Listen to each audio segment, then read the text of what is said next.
time. I see the program this morning on ITV, and up next is an interview segment on the plan by the federal government to take over undeveloped plots in the Federal Capital Territory, as well as some estates which are littered around in the Federal Capital Territory, and there are no occupants in this estate. Yet you have thousands of people sleeping in exposed places like under the bridges. Some don't even have anywhere at all to lay their heads on. And I've been joined in the studio by Honorable Barrister Ibrahim Bello Rigachiku. He's a former member House of Representatives in the 7th Assembly and is a practicing lawyer now in Abuja. Honorable, you are welcome to our studio. Thank you very much. It's my pleasure to be here. Okay, when you heard about this plan, what actually came to your mind? Because you are a lawyer, you are a barrister and a practicing one for that. Will you now be looking at whether there was agreement between the federal government and those who were giving the plots, or? Well, thank you very much, listeners or viewers. Good morning. It's my pleasure to be here once again so that we'll discuss this very important topic. This what has been going around from yesterday. People have been talking about the federal government is planning to take over. Is it abandoned properties or how? So it's a very good development that will come to this kind of platform and enlighten people about their fundamental rights or about government directly, because often I've been saying time without number, the government lacks the capacity or initiative by enlightening the public about their rights, about their policies, about these kind of issues. Because we have high number of people that don't even know their fundamental rights. So the government is duty bound to go extra mile in enlightening the public about policies that's to be implemented. Like this issue that comes, we're going to digress today. There's a lot of tension because some people, they have their own legitimate and building properties. So maybe you through your hard earned, money and what have you, able to build some kind of property, and nobody is coming to pay the rent that you want him to pay. So which means now government will come and take over the property. So this has to be explained to the public. The government policy, intentions, about the high level of crimes and what have you. These are government responsibility. Well, thank you very much. Let us not dwell. So there's a special provision of recovery of public properties, Special Provisions Act, which has been existing for the past 40 years. Okay. And it's very, very unfortunate, that not any government, was able to implement it. So because it's very, very sensitive, and there's a lot of things within it. So and that particular provision simply means that if you are a civil servant, and you lied about the property, you have. It has. If after petitions, investigation, petition your court wanting, you go to 20 years imprisonment. The law is there for the past 40 years. And the second ambit of it is that if you are a civil servant and you have properties which are above your own earnings, then you go to life imprisonment. The provision is there for the past 40 years. So what I'm trying to say is this kind of provisions supposed to be notorious, supposed to be kind of issue that everybody knows about it. Yes, and they should be in the public sphere. That's the language. So that if you do well, you know how you find yourself. But the law is very, very silent. And now when Obla come with this, that you want to seek the assistance or collaboration of the civil society organizations to bring the names and the properties of those properties illegally occupied or abandoned, in Abuja, what have you. Well, I have this to say. In exercising any rights by the government has no right to dwell in infringing another citizen's right. Okay. That is one. And secondly, if you want to, recover a property, his office, I don't think if it has the capacity to go to the extent of recovering somebody's property, because the issue is, how will you know that this property that is abundant? Because every property I've seen or cited, it has its own bona fide owner. There's a legitimate owner. So the question of whether it is illicit being developed is a question of law, because the court will determine that, not an office of a special advisor to the president on prosecution matters. So, but maybe through a court judgment or somebody at his own prolific confessed and admit that this particular property that he acquired illegally, that he submitted to the government, is a different thing entirely.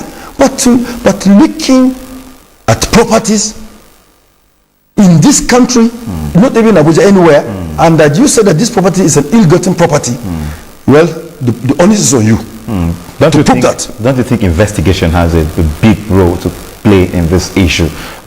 Going through, the files, going through the person involved, a whole lot of investigation. Don't you think it would play a good role in this? Oh, yes, that's very good. Because when you do investigation, it's lawful, which means you're following the legitimate legal processes. Fine.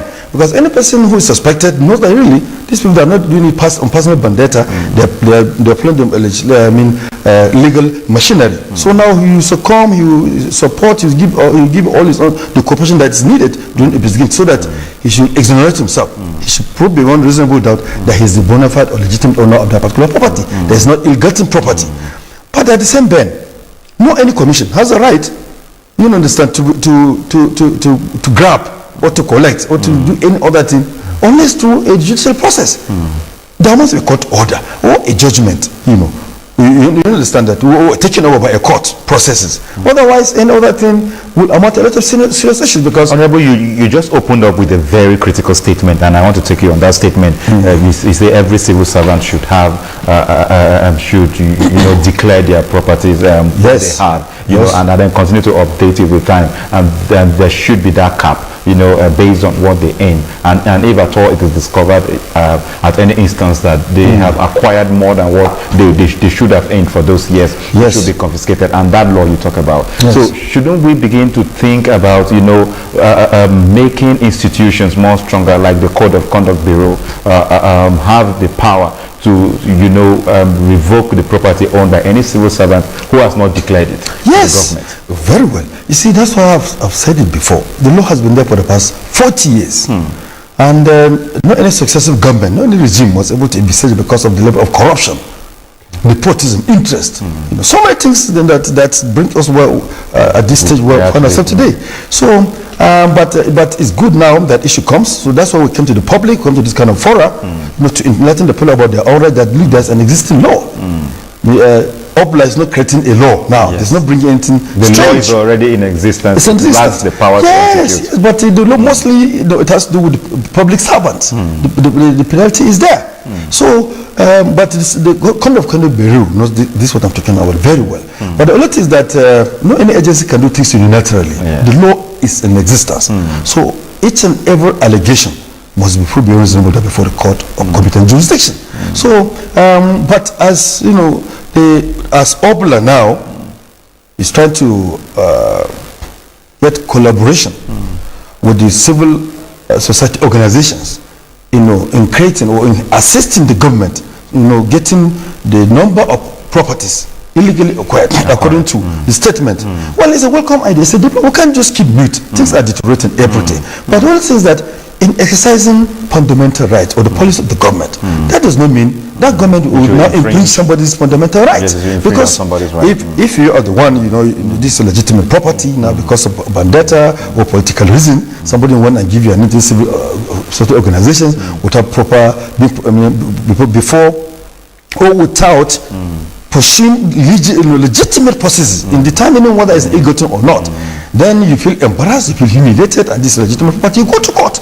Yes, I think in essence, if I get what you're saying even when those properties are confiscated, the owner of that property should have the right to claim that this property I have acquired is legitimate. But let's look at the law now and what we know it is in Nigeria. We've had several statements like this. We've had several policies and commitments like this by the government, which never saw the light of the day. Do you believe, because the same people who have this property are either in the civil service or are in the government today, do you believe that this policy will be implemented? Yes. As I've said it, and I stand to be, corrected. The law, that Special Prohibition Act has been there for the past 40 years. So, and since it hasn't been repealed, there's no amendment, and that law remains the same. So the issue of whether it will be implemented or not is what we are trying to do today, that we should try and contribute to the enforcement of our laws and our whatever, to sanitize the society, to sanitize the living. We can't just continue in this kind of dark situations every day. You see, now, as you rightly said, most of the property you are talking about, it belongs to the politicians, not in government, and even some of the businessmen. Yes, but nobody can just come and point to your house that you know is legitimate and start challenging you. You have right to your own privacy. You have right to your own property. The Constitution has streamlined that. So it's only when there's infringement, vendetta, political interest that comes, that somebody is trying to witch hunt you, spoil you, their name and what have you. And from there now you can seek for redress.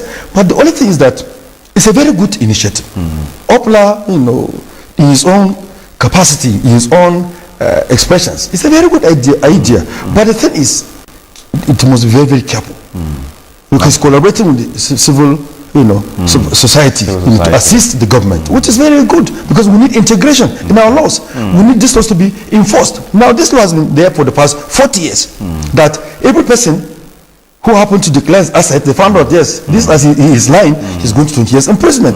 At the same vein, that any person who now has properties which are above his own earnings, he's going to life imprisonment. Well, the law is there. Yes, we have all the laws, but we have the power. Yes, so now, this is a change government. You understand that? We need integration. We can't just keep mute. We say we're fighting corruption. So, and definitely, you know, as you're fighting corruption definitely fights back. So now, this kind of thing is very good to bring people like Opla, that have experience with the law, in prosecution, what have you, to come up with this kind of, you know, you cannot get things by 100%. But if Opla, his own office now, was able to bring this kind of development with the collaboration with civil society organizations, it impacted the situation. Fine, there may be another dispensation, another person will come and take over, which means that law will not be relaxed for the past 40 years as it has been relaxed before. So this is what we want in this country. Look, with this collective, collaborative efforts at every quarter, anything you do to sanitize a democracy, to integrate our laws, is a welcome idea. But the thing is that we can't just keep mute, we can't just keep silent. This country is a great country. We have beautiful laws. Oh, you can see what I'm talking about now. I know the viewers now will be very, very surprised that this law has been there for the past 40 years. So many people have all these civil servants acquire ill-gotten property supporting, they are abreast of this very well, even if they know. But if the law has been implemented properly, we have some people in the prison now. And that will some confiscated properties to have served as a deterrent. So people run away, but now, as people are alleging, most of the properties you are saying in Abuja, almost 75% they are public servant properties, as alleged. That's what some people are saying. You understand? But now, if this law has been enforced, I don't think the critics or the criticism will go to this kind of extent. Okay, what effect do you think the implementation of this law will have on other civil servants who live below the cadre and have to, you know, move out of the city centers because of the high cost of rent, you know, to go to the suburb? Will there be any succor for them? You see, when you're talking about residential, you know, it's very, very sensitive. It's a very serious affair, because when you talk about civil servants, of which capacity? Is a civil servant in Abuja?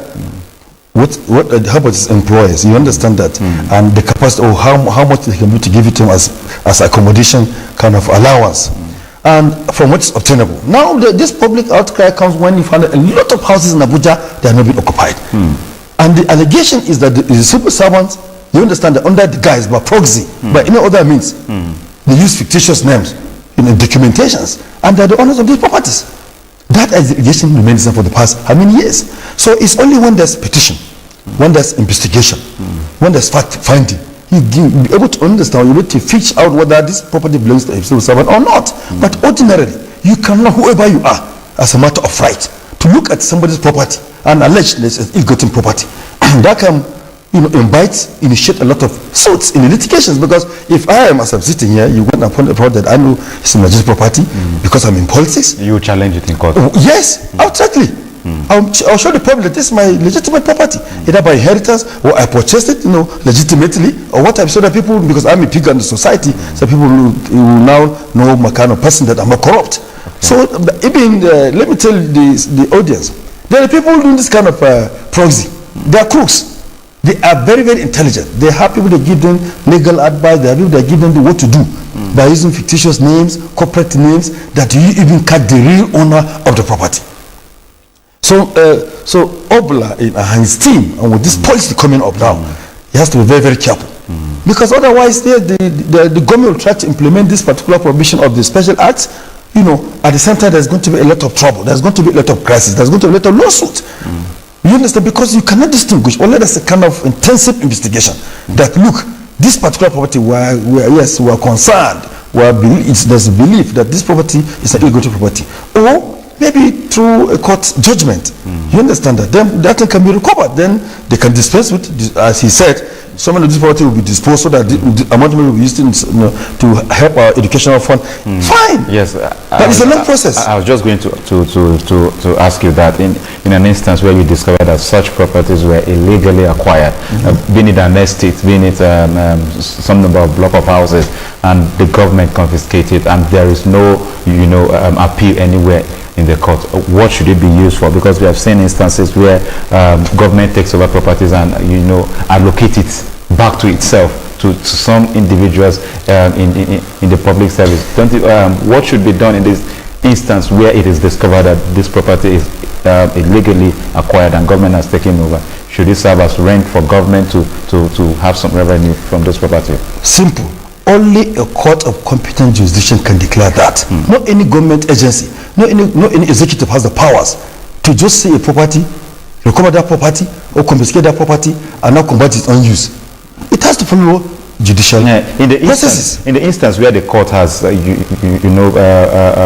a pronouncement that this has been illegally acquired and it returns it back to the government, how should it be used? In what use? Thank you. You see, when there's that court pronouncement, the court will tell, it is report back to the government about that particular property. Well, we mentioned a case. There must be the person complained, the person the complaint is complained against. So there's always a right of appeal. Unless the case is taken to the court of appeal, that's the Supreme Court of this country. So as far as the courts, the lower courts, which a right of appeal is given, and there was no appeal. So from that, the court will now make that pronouncement, and if it's pronounced, the government should take over the property. Yes, the government will now do exactly what they want to, because there's no appeal on it. So now the government takes over the possession. So whoever takes the possession, they has the right to do exactly what he wants to do with it. So now the government will look at what is supposed to be done, as the best of that particular property.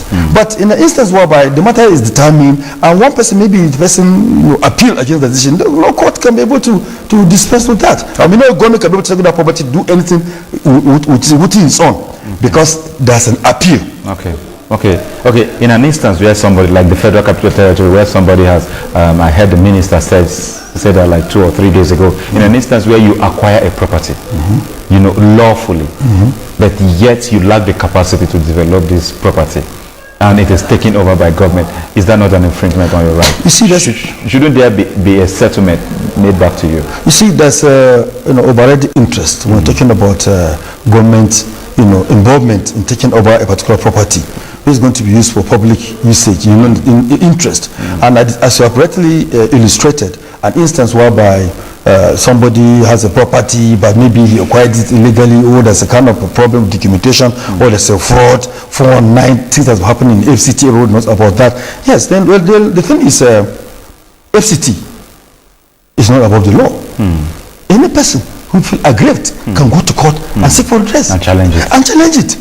So not any minister, not any government agency, as I said before, has the absolute powers to work as a judicial mechanism.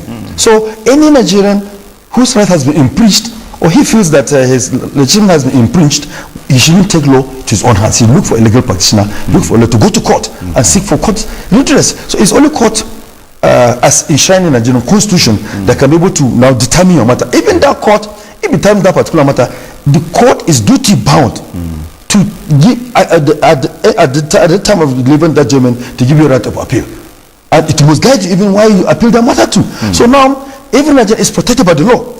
So nobody should not be oppressed by any minister or by any agency. Any of your right, they feel that you have a legitimate right, you have legitimate earning, and this agency or this ministry or this government is trying to sit upon your right, trying to suppress you, you go to court. Don't take law into your hands. Don't start harassing security operators. No, look for a lawyer, tell him your own grievance, you go to court, and now it's only a court that can determine whether you're right or wrong. So not any agency, not any ministry, no whoever in this country has the right to work as a judicial officer. It's only a court or competent jurisdiction in this country that can determine your right. Even the court, as I said earlier on, you have the right to appeal, unless the matter is determined by the Supreme Court of this country, where there's the last court of instance. Okay, but Honorable, don't you think there is a lacuna here? Let me use the legal word. There's a lacuna here. Yes. When you have a law that has been enacted for over 40 years and it has not been implemented, and we have Code of Conduct Bureau, and it is so silent on it, don't you think there's a problem somewhere, or somebody is not living up to its responsibility?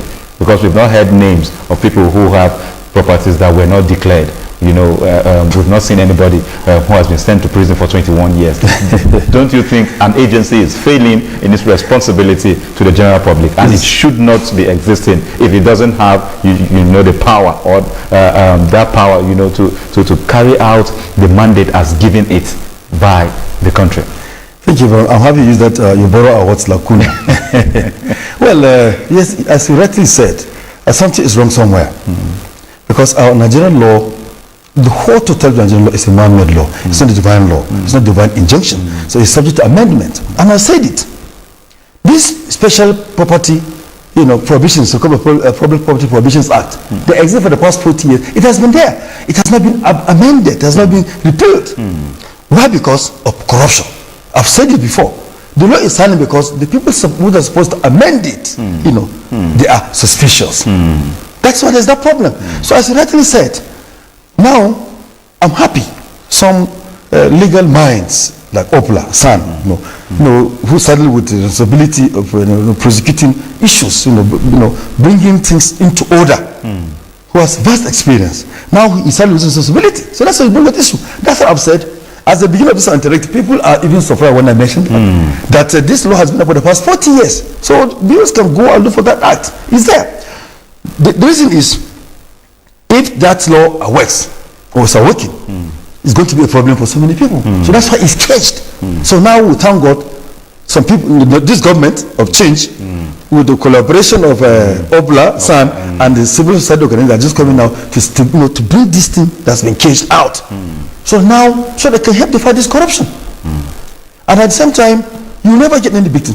So when there's a petition, there's investigation, there's fact-finding, that's when you get the culprit. And I've told you, the bill should remember, I've said it, even you go to any extent of investigation, okay, there's Foxy. The petition has been used. And that belongs to a civil servant. How will you detect it? It's very, very difficult.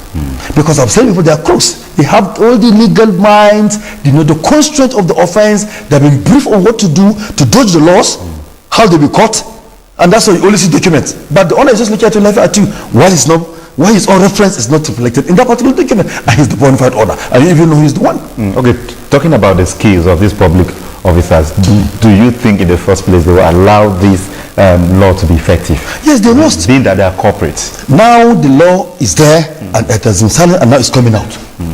So, as I've said, Opla cannot get this to 100%. But we need integration, development of our laws. We will start from somewhere. Yeah, yes, okay, this law has been there for the fact, it has been caged, muted, silenced in a dark room for the past 40 years. So now, he's unleashing this dragon out. And let me tell you, all these people that have this kind of this novel you're talking about, they're learned people. They know about it. So now it will only reduce. You understand? And this is what you want. We can't have high, free crime society. But we want in this Nigeria, we want to develop our laws. We want to fight this corruption. We want reduction, no matter how little. So that even any other government that comes will have a continuity in fighting corruption. But in the moment, a very good law of this Recovery of Public Property, which is supposed to be intimidating, scary, public servants, and even the other businessmen. But now it's so silent for 40 years because of interest. Now it comes out, this is going to work. And this is an experienced legal practitioner. Everyone knows who Opla is, and I believe he's going to do his own best. But he's going to get everything by 100%. I believe in that. Okay, Honorable Bello believes that if this law is resurrected, where it has been caged, where it has been for the past 40 years, and it is implemented, it is going to serve the society well, and there is every need to, tell the people their right, let the people know their right, and corruption should be fought, you know, in a way that it should be fought. We've been talking about, you know, plans by the federal government to take over unoccupied property, being the estate, being the plots of land, being the block of flats that are not occupied and are proceeds of corruption. And he's saying it should follow the due process. You should get a lawyer when you think your fundamental human rights have been breached by any government agency, and that no government agency has the power to fight it all. There must be collaboration with other agencies and civil society organizations. Honorable, thank you so much for this enlightenment, and we hope our viewers are so enlightened, and at least if they don't know anything at all, they know about the OBLA that has been there for 40 years and that the penalty is about 21 years. Thank you so much for coming on this program. We'll now take a quick break, and when we return from that break, it's newspaper headlines, and then the program closes.